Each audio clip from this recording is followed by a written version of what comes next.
All right, well, it's my great pleasure to introduce Ram Vasudevan for the closing session, and he'll also deliver the closing remarks. Ram did his bachelor's and PhD at Berkeley, and it was fantastic for me to get to know him while I was a PhD student, while he was doing his graduate work at Berkeley. Unfortunately, we lost him, and now he's at MIT. I won't say anything more about that. But if you're at a university and you're looking for a fantastic person to hire, Ram's your guy. He's worked on a variety of really fascinating problems, and he's just going to talk about a small subset of those right now. So, I'll give you Ram.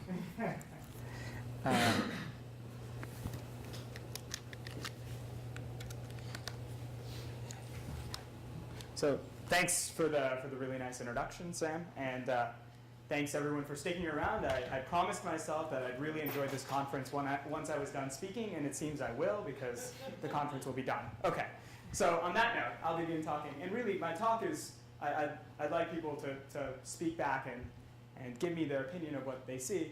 I'll be speaking about identification of hybrid-dynamical models of human motion, and as Sam mentioned, I've just made the transition to MIT, for better or worse.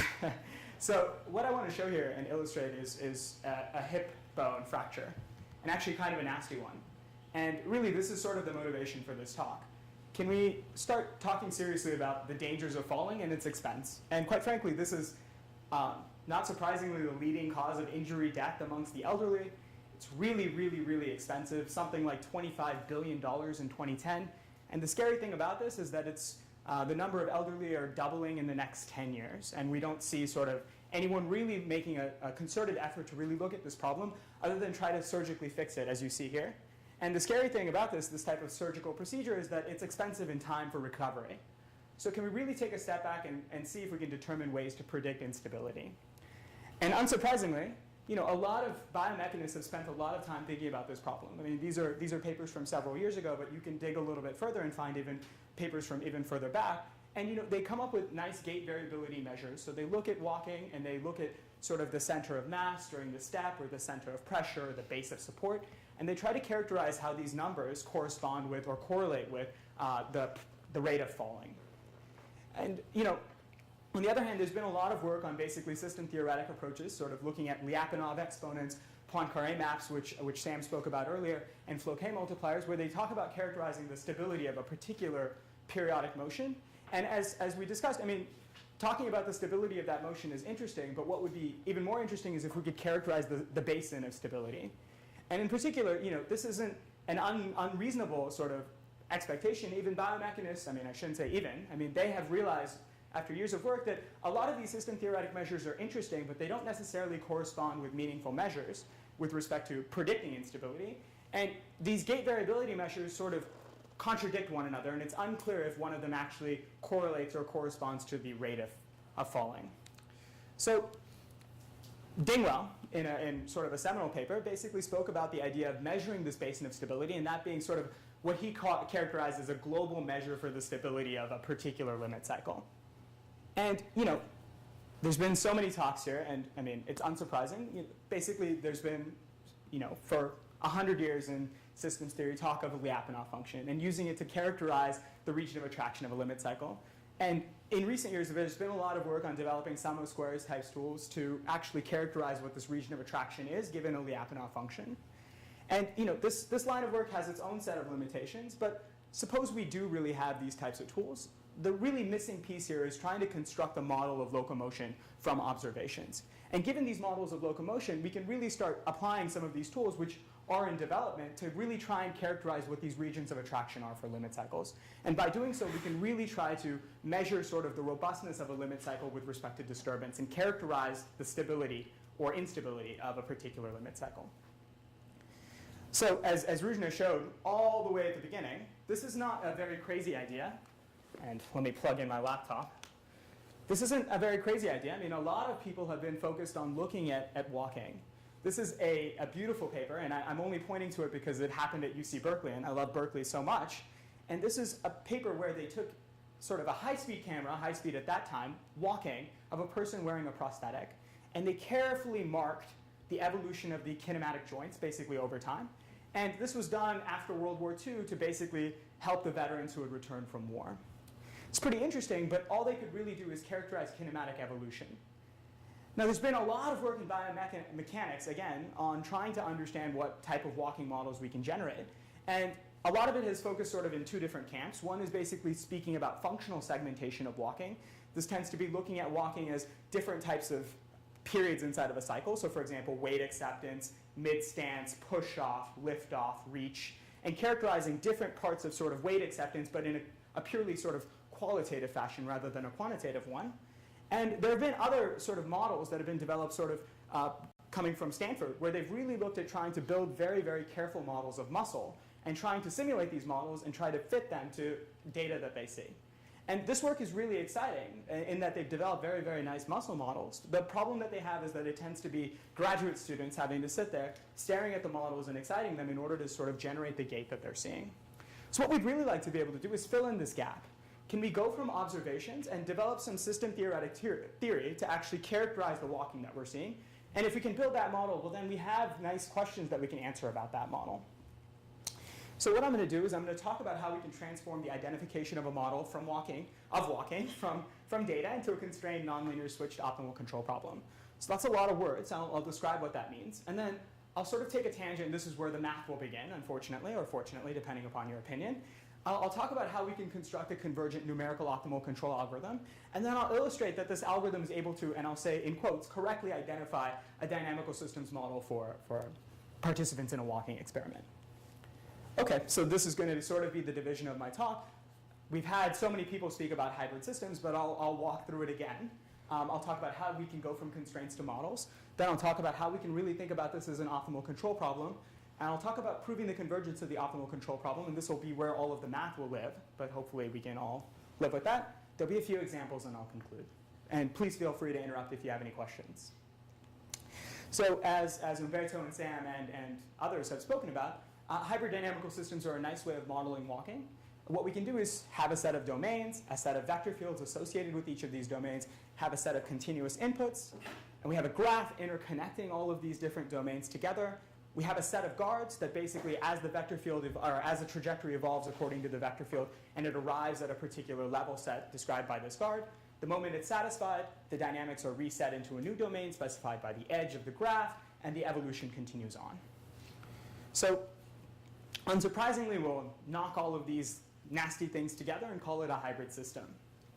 And in particular, what I want to convince you is that if we look at walking, there's really only two pieces that we need to be aware of. And the first piece is that we really needed an unconstrained Lagrangian. And so, in the models that we'll really be looking at here, we'll look at sort of a robotic model for walking. And in that, we basically need sort of different parameters corresponding to the mass above, the hip, the mass of each of the thighs, the mass of the calves, and the mass of the foot. And we need different lengths. So basically the length of the calf, the length of the thigh, the length of the foot, the length of the heel. But given those pieces, we can immediately write down a vector field description of the evolution of this model. And that only happens with respect to having no constraints. But the moment we actually activate constraints, so for example, I put my left foot on the ground, well then I enforce a holonomic constraint. That is, my foot is not allowed to move through the ground and must be held in place. But in practice, once I write down that holonomic constraint, I can actually, quote unquote, add it to that unconstrained Lagrangian and basically write down a constrained Lagrangian. And in particular, giving different constraints, I can write down different combinations of these particular holonomic constraints and add them to my corresponding unconstrained Lagrangian and write down a constrained Lagrangian. So I always say this, and Umberto and Sam and others laugh, but quote unquote, this can be done on a napkin. But the idea is that this is something that we can try and automate. It's difficult, but you hand me a set of contact points and an unconstrained Lagrangian, I can immediately write down these constrained Lagrangians. Now, the game will become, how does this really correspond to a hybrid system of movement? And, okay, here are two constraints being enforced.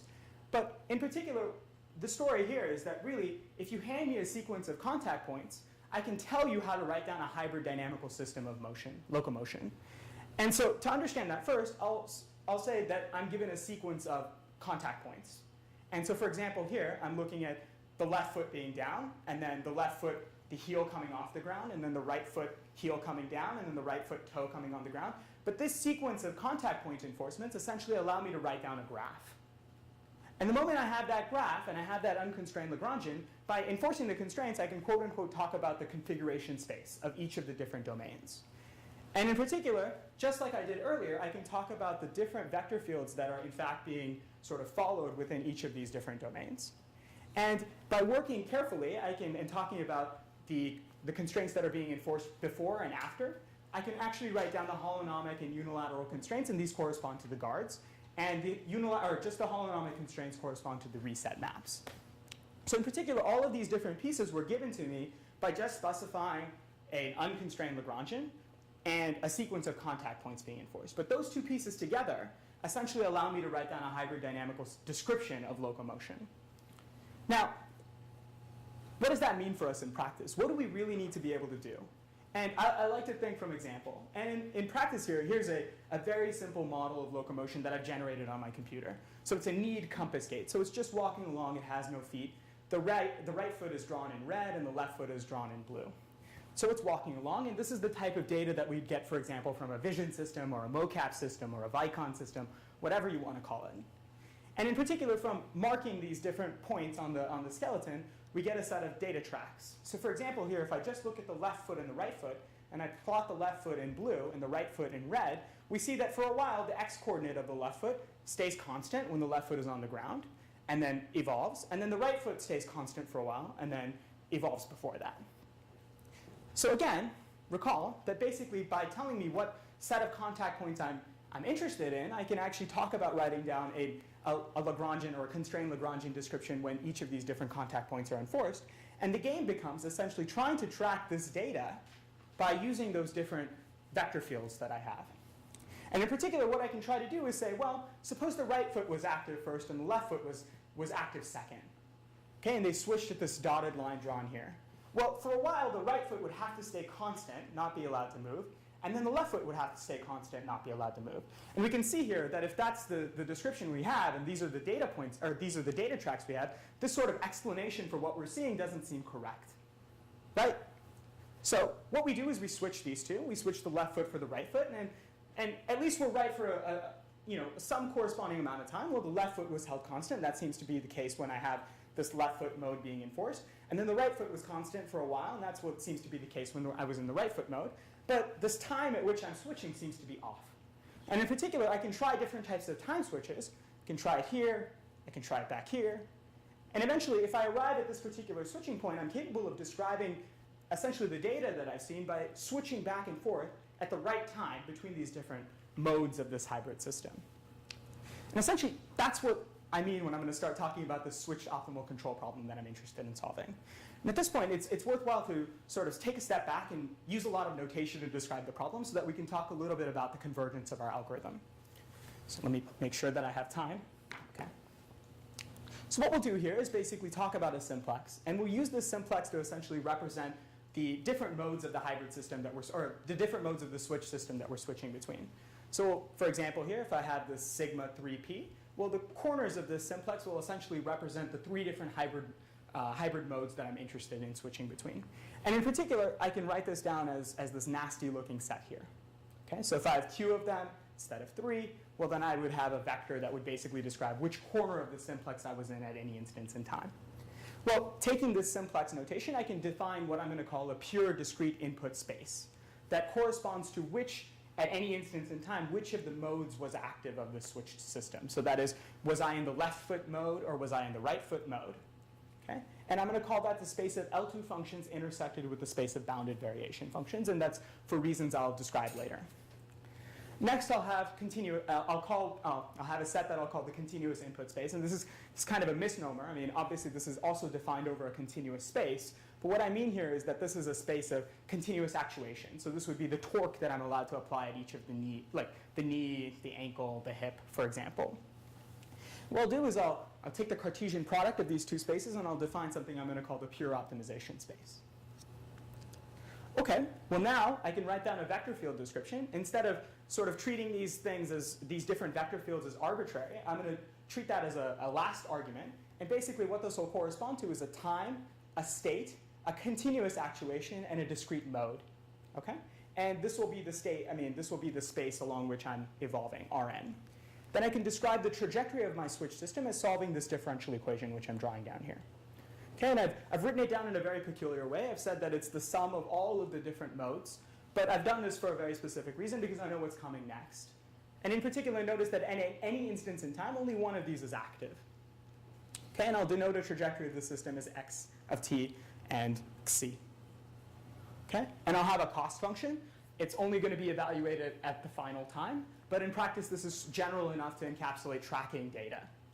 Okay, and I'll have a set of constraints corresponding to, for example, angles, like angular limits. So, for example, kinematic constraints for my system.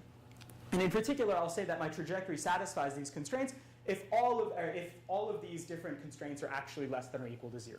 So for all instances in time and all of the constraints. So I could have a different constraint, for example, for each of the different angular joints. I could have a constraint corresponding to staying above the ground. Okay? And then what I get to write down is this very simple looking switch system optimal control problem. Minimize the cost over the space of pure discrete, or over the space of pure inputs of these constraints for all time and all of the constraints. Okay?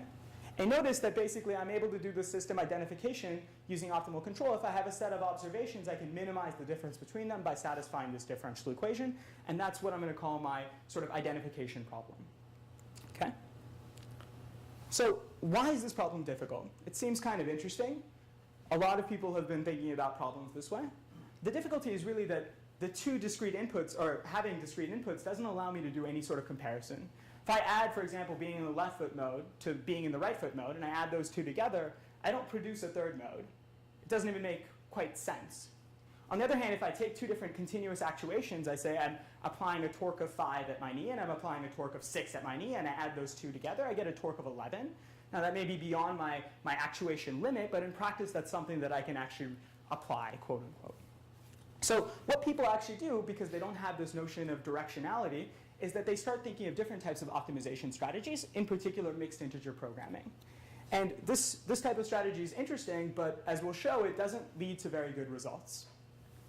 So what we'll try to do is construct a notion of directionality in order to apply classical optimization techniques, because we're pretty good at doing classical optimal control. That means if I don't have any pure discrete inputs and I just have these continuous inputs, we're pretty good at doing numerical optimal control for those types of problems. So what we'll do first is, in order to construct this notion of directionality, I'm going to relax everything. So instead of just living at the corners of the simplex, I'm going to allow myself to live anywhere in between. I'm going to call this sigma 3r, for example. And in general, I'm going to call it sigma qr. Okay, and in particular, I'll have a space of now relaxed discrete inputs, and I'll have a space of I'll have a relaxed optimization space, and all of the definitions, cost, and constraint that I defined earlier, they'll all continue to be valid here. And in particular, then I can write down this equivalent problem, which will correspond to basically just changing the space over which I'm doing optimization. But now I get all of the benefit of being able to apply this over a relaxed space rather than a pure space. So in some sense, this is a much easier optimization problem to sort of solve. Okay, so in my mind, it always helps to sort of visualize what we're doing. So here, what I've plotted is basically this relaxed optimization space versus a cost. So for example, you can envision this as some sort of all of the particular relaxed discrete inputs and all of the continuous inputs drawn on one line, and this is the cost with respect to them. And in particular, if I choose a particular point here, what I've told you is that by doing classical numerical optimal control, we're capable of finding a descent direction at any point. And what we can do then is project this point down, and we get this c hat r. Now, the problem, and what's interesting here is that the pure discrete inputs are sort of interspersed in here. So it's not just the relaxed controls, but all of the pure controls live here as well. And the question is really how they're distributed with respect to this CR hat. They could be distributed like this, they could be distributed like this, they could be distributed like this. It's unclear. And what we really want to be able to do is figure out some sort of relationship between this C hat R and the pure inputs that are nearby, or if they are nearby. And so what we'll do is borrow from functional analysis a definition, and this definition will be weak convergence. And the idea here is that if I have a sequence of L2 functions that are weakly converging to some gamma, then for all test functions, g in L2, I get this convergence in integral. Okay? And the interesting thing that happens is that if I have a sequence that's weakly converging, well, I can actually say something very powerful about the differential equation. That is, if I have a sequence of discrete or pure or relaxed discrete inputs that are weakly converging to some other relaxed discrete input, then for all continuous inputs, I get uniform convergence of the differential equation. Okay, this is kind of an interesting result, and it's called the chattering lemma. It's not due to us, it's due to Hector Sussman. So what this means is that if I can find a set of points that are weakly converging, well then actually this set of points starts approximating the behavior of this C hat R. But what I don't know is essentially how to do this projection or what the rate of convergence is. And so what we've done is basically figure out a way to try and do this. And the way we're going to do this is by developing something, that people have seen in power systems, which is called pulse width modulation. And the idea is that I have some sort of function from R to 0, 1. And basically what I do is I project it onto 0, 1. So it's only allowed to be 0 or 1 at any instance in time. And the way that I do that is by choosing a particular frequency and drawing this line, figuring out when this thing projects onto this line, and saying I'm 0 for a certain instance in time and 1 for another instance in time. And then repeat again once the frequency is reached. So I repeat this, and I get tighter and tighter looking things. And in particular, this is what I'm going to call PWMing my signal. And what happens here, if I denote this by rho n of R, I get basically this point that belongs to my relaxed optimization space, and I can project it onto my pure optimization space. And n here denotes the frequency at which I'm applying this PWM. And in particular, we can construct a really nice bound that relates what this projection operation is doing. And in particular, we get this nice bound that's a constant and a 1 over a square root of 2 to the n. And this is where the bounded variation terms appear. So this is why we needed the functions to be a bounded variation when we first defined them. So what this means in practice is that because we're allowed to tweak this n up, we really have a really nice relationship between this cal xr and this cal xp. And that is basically that they're sort of, that they're dense, that they're weakly dense in the space of relaxed inputs. That is, let me repeat, just for clarity, that the pure optimization space is weakly dense in the relaxed optimization space. Okay? And in particular, by applying this pulse width modulation, we can actually control the rate at which this approximation is occurring, or that this approximation of the behavior of the differential equation is occurring. Okay? So what I'm going to do now is I'm going to talk a little bit about proving the convergence of the optimal control algorithm. And this is where the talk gets a little bit more technical. So what we'll want to do is basically have several properties. Because it's very hard for us to begin this optimization problem with a feasible point, what we'll want to be able to do is cope with infeasibility. And what we'll want to be able to do is cope with infeasible initialization. And then once we begin to get feasible, we want to stay feasible from then on. And all of the details and proofs that I'm going to describe from here on out, you can find them in this archive paper. We have a pending submission, but this archive paper describes enough of the details that it's worthwhile to go ahead and take a look. But I'll describe them at a very high level here. So the first thing, in order to sort of make this presentation clear, let's quickly sort of understand how first-order optimization algorithms work. So suppose I have a finite dimensional cost that is going between some space and R, and I have, I'm interested in constructing local minima. This is the way I do it. I'm handed an initial condition. I set an index off, a counter to 0, and I construct this thing that I'm going to call theta as this particular gradient function. And the first thing I do is I say, well, if the gradient of my cost function is equal to 0, well, this is a necessary condition for optimality. This is a first-order optimization algorithm. I'm going to stop here, and I'm going to return the point. I say, look, I satisfy a necessary condition for optimality. I can't do any better unless you give me more structure. Okay? If not, what I do is I say, well, look, you have a descent direction. You have a way to decrease j by solving basically this, by holding onto this gradient, sorry. And what I want to be able to do is take this gradient and construct new points. So I have a descent direction, construct a new point by applying this thing called A. And the way A works is it's called Armijo's rule in practice. And what it does is it tries different step sizes. It says, well, you have a descent direction. Can I try a step size that's very large? Can I try a step size that's very small? Can I try a step size that's medium? And generally speaking, this A is chosen in a way to avoid, for example, going too far, or not going far enough. That means taking forever to converge. And is chosen in a way to guarantee that you will converge eventually. Okay? So what we'll try to do is basically, now I'm going to fill this all in. I'm going to have this theta chi k. And notice that I've rewritten it in a slightly different form. I had the gradient here, and now I have an optimization problem written down here.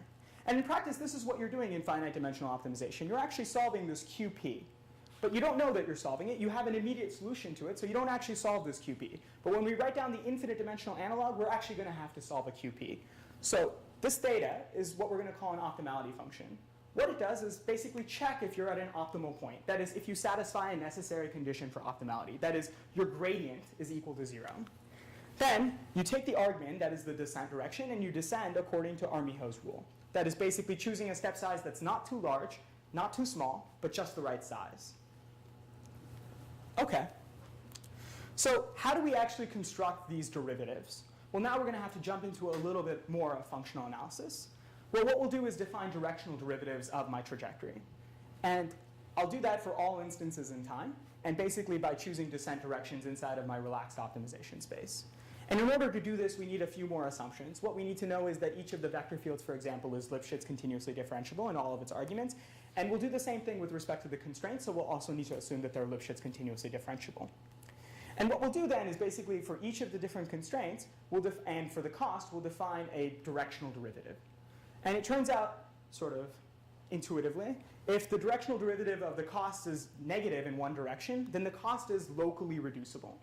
And similarly, if I'm right at the boundary between being unconstrained and constrained, that is, I'm infeasible and feasible, if I'm right at that boundary, well, if my directional derivative is negative, there's some way to remain locally feasible. That is, there is a descent direction that will keep me locally feasible. So what we'll try to do is use these two different conditions to write down an optimality function, just as was done for the finite dimensional optimization problem. So we have this nasty looking object, which corresponds to the directional derivative. This is what I called, when I was giving my talk at MIT, the MIT slide, to convince everyone that I actually knew how to do math. And it's a joke, but really what's important here is these last two pieces. That is basically, these two pieces appear linearly inside of this integral. Okay? So just keep that in the back of your mind. So put that in the back of your pocket and keep it. Okay? Given those two different expressions here, given this and this, I can actually write down the directional derivative of the cost and the directional derivative of each of the constraints. Okay? And again, recall, if the directional derivative of my cost is negative in one direction, that means I can locally reduce my cost. If my directional derivative of my constraints are infeasible, or are negative, and I'm at that point between being feasible and infeasible, well then I can stay locally feasible. Okay? So what we're going to try to do is write down an optimality function, just as we did in the finite dimensional case for this infinite dimensional case. And so we'll assume that we have a point chi in the relaxed, or xc in the pure optimization space. We'll assume we have all of these constraints, and what we'll do is denote simultaneous constraint satisfaction by capital psi.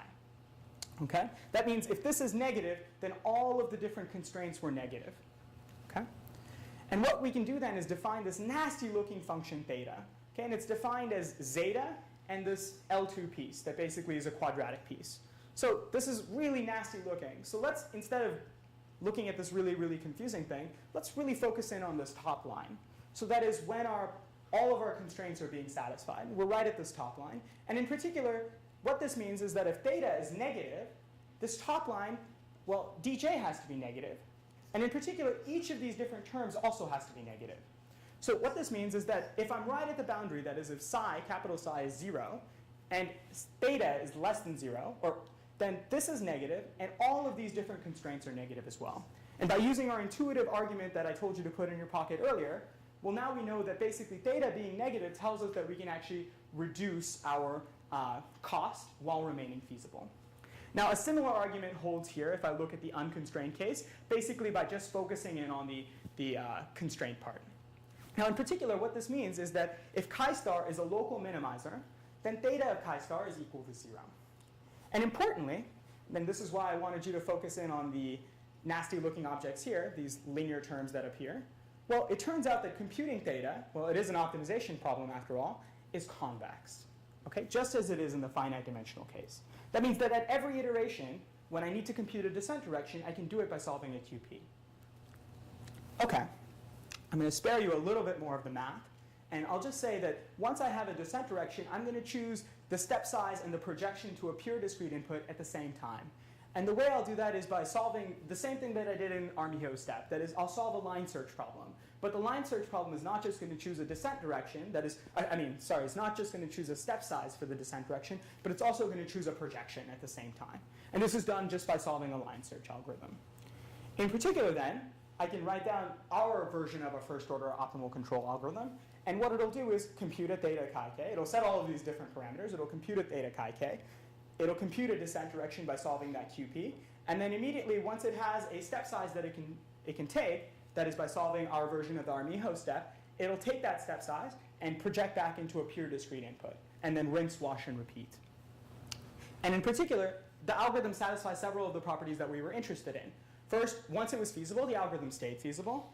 If theta of chi is not equal to 0, then actually it turns out we can choose a step size that is less than infinity, and that's important. And then finally, this is the really important part, if we construct a sequence of points by recursive application, we can actually show that we converge to a point that satisfies the necessary condition for optimality. That is, we converge with the information that we have. Okay, and this is pretty interesting. Now, again, that was an infinite dimensional object. What does that mean? I need to be able to put it on my computer and hit play and have it say something. And this is where I'm going to take a step back and just say the following in a very high level. We're going to discretize time and apply Euler. And in particular, this is very easy to do, as Umberto illustrated in the instance of basically this hybrid system or numerical optimization, although even in this instance, we don't have any of those guards. We just have a switch system. And all of the definitions that we had extend naturally. And in particular, the sequence of points that we generate by solving these finite dimensional optimization algorithms will converge to a local minimizer of its infinite dimensional analog. And that's something that we can prove. Okay? The proof of that is quite involved, so I'll spare you the details. But again, please do take a look. This is a nice paper. We spent a lot of time. It's 80 pages. So, okay. So I'll step back and speak about several examples. So it's important, since I said that we are going to try and implement this thing, the first thing we wanted to do is try to compare to a mixed integer optimization algorithm that was available in order to illustrate that our algorithm was actually doing something useful. And what we'll do is basically use one that's based on this SQP in addition to a branch and bound step that was based on an algorithm by Borchers and Mitchell. If you're interested, I can pass you the details about that. And what we'll do is, remember, we have to solve theta, and theta is a QP. The way we're going to solve it is by applying Cplex. Okay? Okay. So what we're going to do is look at a really simple example first with no continuous input. This is going to be a double water tank example. So there'll be two water tanks. The first water tank will be on top of the second water tank. And the goal will be to try and get the second water tank, the one below, to a height of 3. Okay? And what we'll do is initialize both water tanks with a height of 2. Now the key here is that basically the flow in sort of switch system 1 will flow into the first water tank with a flow of 1 if we're in switch mode 1. If we're in switch mode 2, it'll flow with flow 2. And again, recall, the goal will be to try to get the second water tank to height 3, okay? And try to do it as fast as possible. So the way sort of intuitively that we'd like to solve this problem is essentially go immediately to mode 2, fill up the water tank, and then the moment that you fill up the water tank, start switching back and forth between mode 1 and mode 2 to maintain the height in the second water tank. And what we can do is plot this thing, and it looks kind of nasty. This is the height of the second water tank, and this is the height of the first water tank, and this is the height of the second water tank. And what you see is that the blue, or the, what is this color? Pink, purple? Magenta. Thank you. So what we see here is magenta will mark that we're actually in mode 2, and blue will mark that we're in mode 1. So what we see is that we fill up the water tank, and this is the mixed integer program, and this is our approach. Both of them fill up the water tank. And then right when they're getting very, very close to height 3, they switch to mode 1, and then switch back and forth between mode 1 and mode 2 in order to maintain that height. Now, in particular, it took the mixed integer program something like 36 hours to converge. It took us something like 30 seconds. Okay, and this was all done on my laptop. Okay, so this is kind of exciting. The next thing we actually wanted to try and look at a switch system that was actually reasonable, and the one we looked at was this bevel tip needle. This is an example that we've seen, or some of us have seen a million times, but I'll say it anyway. This is a needle that basically, as you turn it around, it curves out or carves out different types of arcs. So you have to turn it before you push forward in order to carve out a different arc, or at least that's the model we'll take. So we'll have a forward mode where we'll push forward, and we'll have a switch mode where we'll turn the angle. That is basically where this bevel is being placed in order to carve out a different arc.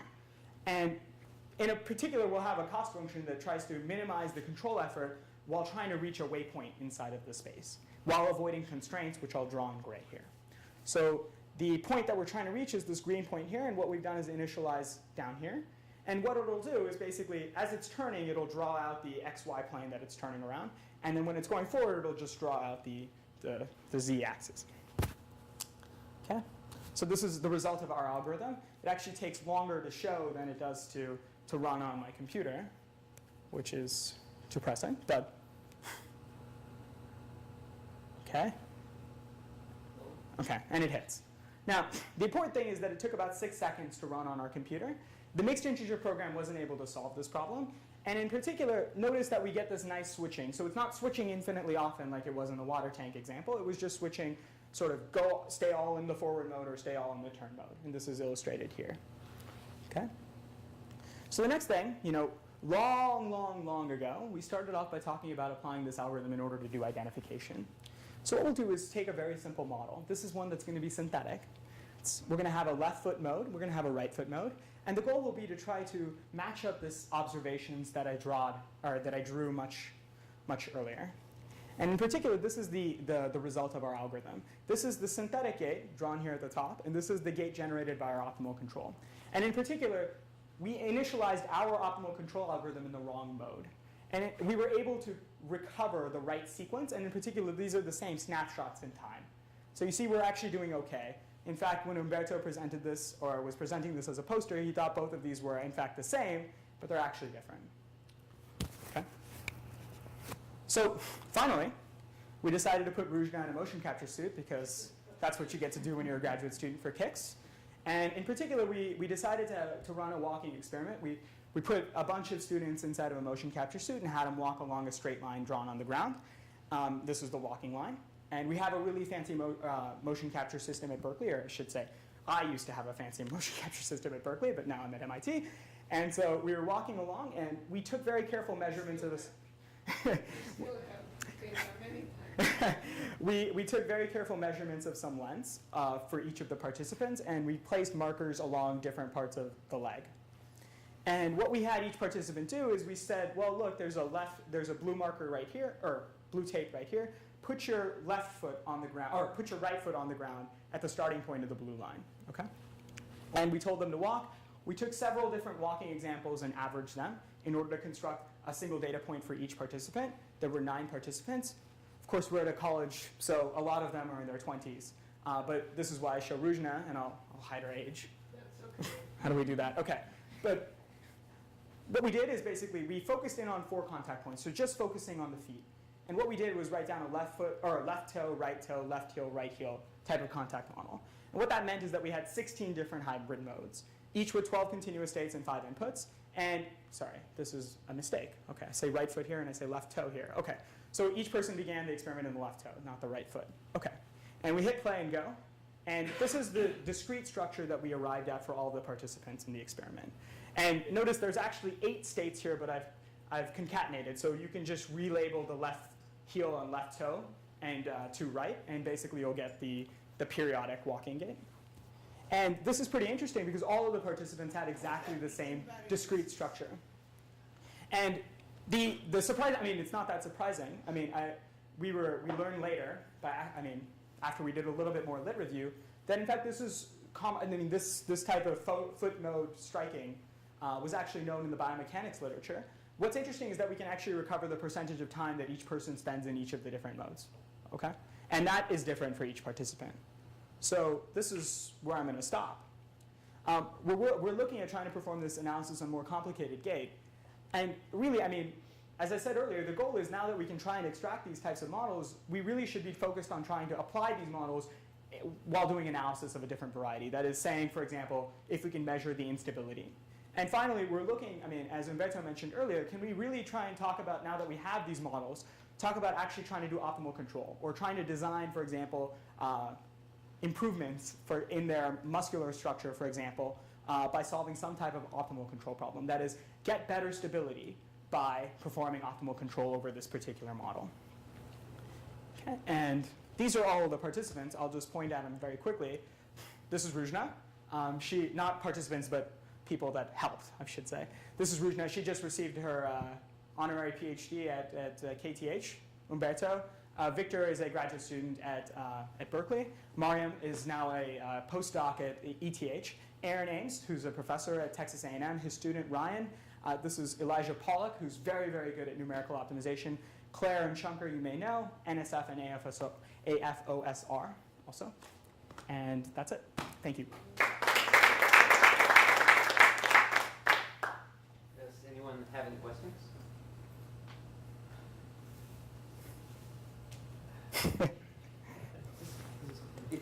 So I've asked you this 100 times, I still don't understand when you're doing the identification of, let's say, just the artificial model, let's forget about the human data, how, if you, suppose that I had a proposed switching sequence, what you're calling a switching sequence, but is really a sequence of Lagrangian constraints, how do I actually ensure that the model reaches exactly those switching modes at exactly the specified So, times? it's a good question.